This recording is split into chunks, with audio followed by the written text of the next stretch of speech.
Joining us now on Mixed Mornings is Tim Boson. Tim is president of St Albans Civic Society, and we get together once a month to talk about heritage, planning and those kind of topics around St Albans and the district. Hello, Tim.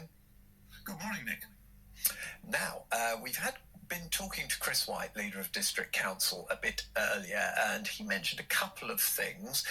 One is to do with planning delays and designation by Michael Gove, of the government, and also the idea that we might have a sort of mini market 5 days a week, Monday to Friday. Give us your take on both of those. It's interesting. Yes, the council received a letter from Lee Rowley, who is the Minister of Housing Planning and Building Safety, and basically he's saying he does not accept St Albans Council's plea for exceptional circumstances for not meeting the government targets in terms of turning round planning applications. So he's put a designation notice on the council, which means essentially that certain applications for planning can go straight to a planning inspector, which, as you can imagine from a democratic point of view in St Albans, is not good news at all.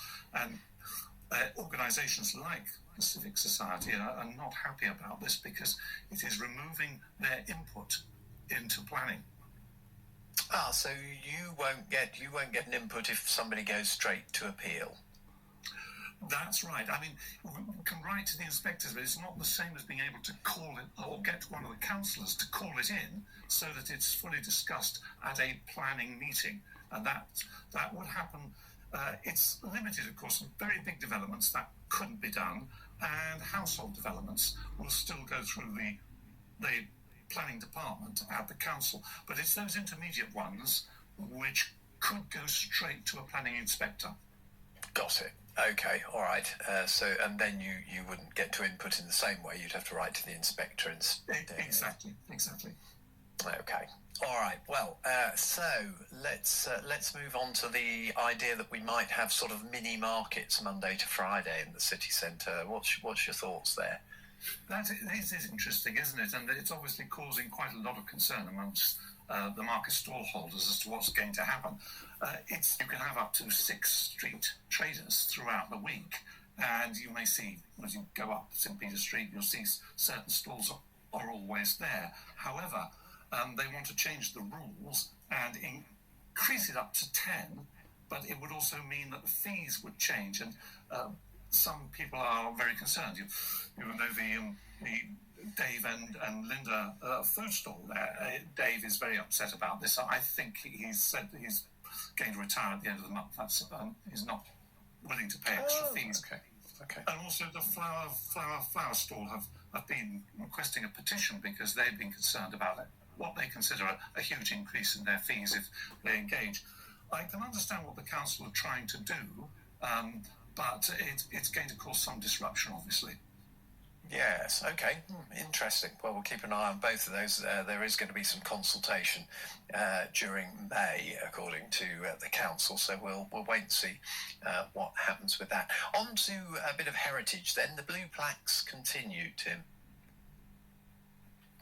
Yes, I think I mentioned the last time we spoke about the blue plaque going up to Betty Entwistle on what is now the Saint and Sinner pub in St Peter Street, and that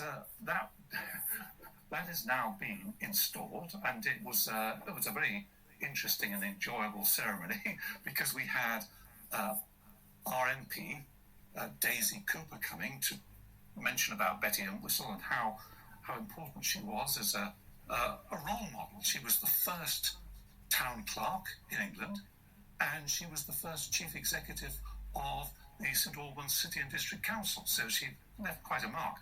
And we had the ceremony, and we had the town crier, Steve Potter, there, and we also had the mayor, Councillor Anthony Rowland, who came to talk about the fact that it's 50 years since the St Albans City and District Council was established. And it all went very smoothly, and 2 minutes after it finished, the heavens opened and we had that amazing hailstorm. So we were incredibly lucky. But I did find out one interesting thing, if we've got time to mention it, Nick. Yeah, sure. At the first Battle of St Albans, there was a Sir Benteen Entwistle And sure enough, he is one of the Entwistles that came over with Norman the Conqueror and was established in Lancashire. And there is, of course, a town named Entwistle. And Betty Entwistle was born not actually in Entwistle, but just next door. So she's linked. What an amazing thing, in a way, because Sir Bentinck was killed at the first battle of St Albans, 1455, and was buried in St Peter's Church. And there was a rather nice plaque put over his burial site. Unfortunately, that got destroyed when there was a fire, and we're not quite sure, though one of our local experts thinks that he's probably buried outside the south, underneath the south door. We're not quite sure. But Sir Bentinck had fought,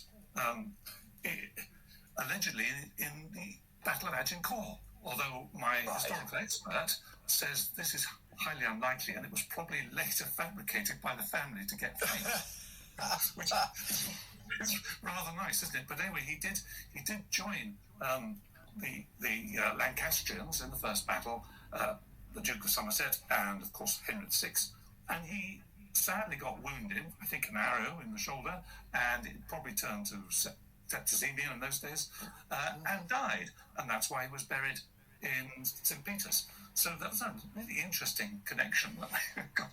We had Betty Entwistle, and we had Sir Bentinck Entwistle, all those hundreds of years apart. So isn't it fascinating? History is so interesting. Yes, it is. And you know so much about our area, Tim. We're going to have to get you to do something a bit longer on local history, I reckon. We'll talk about that at some point. But you've also got an event coming up, haven't you, covering some more local history, in fact? Well, yes, we have. And I think I probably mentioned it last time, but we've got, when you walk through Marketplace and you see on the left one of those alleyways, and it's called Sovereign Way, this was where an election scandal took place in 1851 when one of the candidates, Jacob Bell, and I think I made a mistake when I mentioned him last time. I talked about him being a Liberal Democrat because he wasn't a Liberal Democrat. He was just a Liberal. Yes. Democrats didn't exist in those days. Anyway, he along with a lot of other politicians at that time, because it was quite normal, bribed the electorate, and it was a long sovereign way where the bribery took place. Anyway, we've got a lovely wall painting by the mural painter Anne Steele there, which I think is absolutely terrific, and we're going to put an information plaque up explaining who the characters are and what took place, and that's going to happen at 2 o'clock on the 26th of March, and all the public are very welcome to be there, though the alleyway is quite narrow. But after that, 7 o'clock that evening, we're going into the museum and gallery, and there we're going to have a reenactment of the inquiry that took place into the election scandal, and also a little bit of the parliamentary debate that took place, which ended up with the act being passed, the Anti-Corruption Act, because of this election scandal. And of course, the final result for St Albans was we lost our MP for 30 years. That was the punishment. Interesting. So 2 o'clock and 7 o'clock on the 26th of March. Yes, the thing about the 7 o'clock is now it's got fully booked out. It was booked out pretty quickly. And obviously there's a limited number of people we can get into the courtroom in the museum and gallery.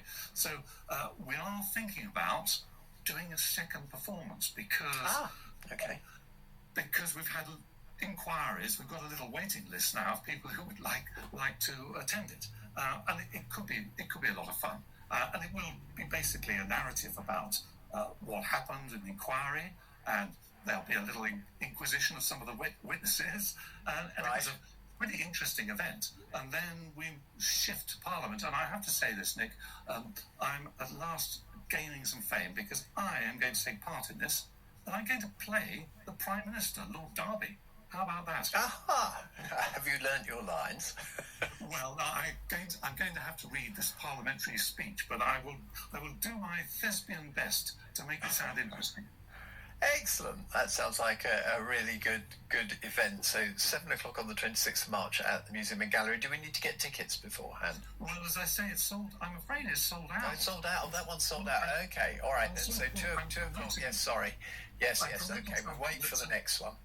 Exactly. We'll wait for the next one. But if you're around around on that Friday, do come along to the 2 o'clock ceremony. Yeah. And have a look at. There's a chance to have another look at the mural. Excellent. Yes, 2 o'clock on the 26th of March. Then that's in where exactly is that? Just explain to us. Give us a bit of a location. It's just off Marketplace on the left-hand side, and it's called Sovereign Way. And it's Sovereign Way, of course. And I didn't elaborate on that, but it's Sovereign Way because the bribery, and I think I did mention it when we last chatted. Actually, the bribery was sovereigns. Yes. Very good. Right. Well, that rounds off another piece of local history. You're going to have to do another performance if you're sold out on the 26th of March. You know, Tim. This could become your full-time job. You could be an actor. Well, yes, and of course we still have ambitions for the historic alleyways because they've just got so much going for them at the moment. They're full of wheelie bins and looking a bit dishevelled. So the plan is to keep working out to improve them and get them as a proper area where we can talk about the history of St Albans heritage. That's what it's about. Yeah, great. Excellent. Well, Tim, thank you so much for being with us this morning. And here's Tim Boson. He's the president of St Albans Civic Society. Tim will be back with us with more local heritage and planning news next month. Tim, thank you. Many thanks, Nick. It was all